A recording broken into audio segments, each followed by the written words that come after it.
Kidlat News Updates. Mga balita ngayon, mosyon para baliktarin ang desisyon ng Korte Suprema sa VP Sara impeachment case, ihahain ng Kamara. Safe conduct passes iginawad sa mga dating rebelde sa Quezon.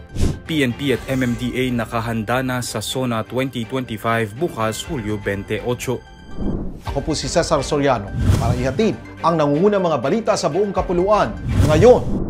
Nakatakdang maghain ng motion for reconsideration ng House of Representatives sa desisyon ng Korte Suprema na nagdedeklara sa impeachment case ni Vice President Sara Duterte bilang unconstitutional. Ayon kay House Spokesperson Princess Abante, bagamat nirerespeto ng Kamara ang desisyon ng Korte Suprema, iginiit nilang ang desisyon ay nakaangkla sa mga factual premises o findings na mali at salungat sa opisyal na record ng Kamara. Hindi umano totoo na walang naging approval sa Senado ang pag-transmit ng articles of impeachment. Tinawag din ni Abante na factual and procedural inversion ng SC decision na nagbigay diin sa one-year bar rule sa magkakasunod na impeachment complaints. Noong Hulyo 25 nang inilabas ng SC ang unanimous na deklarasyon na unconstitutional ang impeachment case.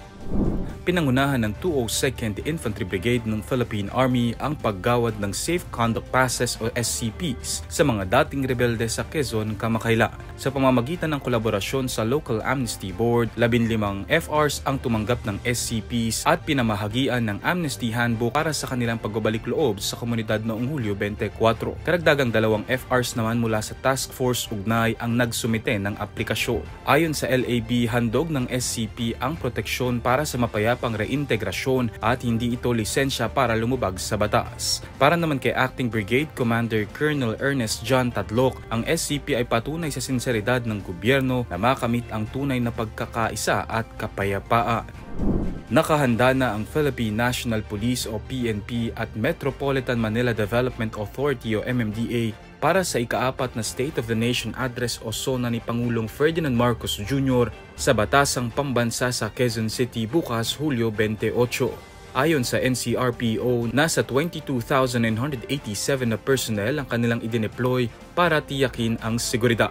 Inihayag din ito na wala silang namonitor na malaking banta sa araw ng SONA.